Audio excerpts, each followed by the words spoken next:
My name is Ella and I'm going into second year in Trinity College Dublin this year.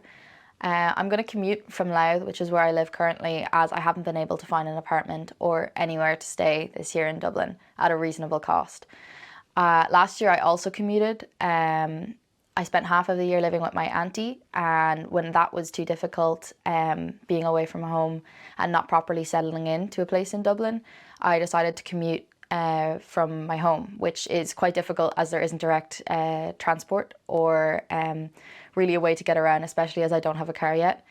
But I'm commuting from home again this year and it is quite difficult. I've had a lot of trouble trying to find somewhere to stay the last couple months. I decided I would try and look this year, even though last year I'd completely blocked it out of my mind because of reasons that everyone else had described in the search for places in Dublin.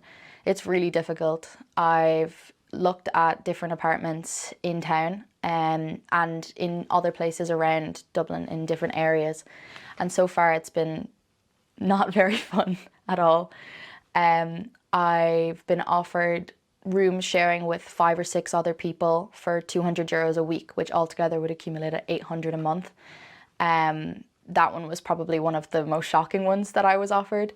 Other ones were, your average about 600 to 700 a month. But as someone that would be paying entirely for my own accommodation, I would find that really, really difficult to cover, as well as actually focusing on study and enjoying extracurricular activities.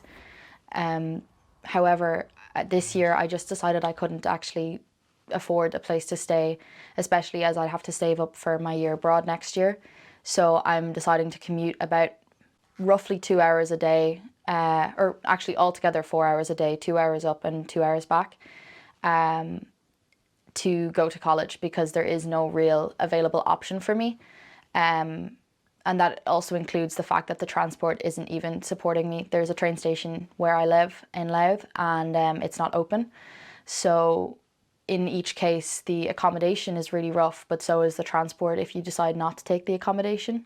And it's just been a difficult search in all. I've looked with my friends and we have encountered a couple of situations where we have been nearly scammed for deposits on apartments, especially in the city centre. And I think it's just a very difficult market right now, especially for young people.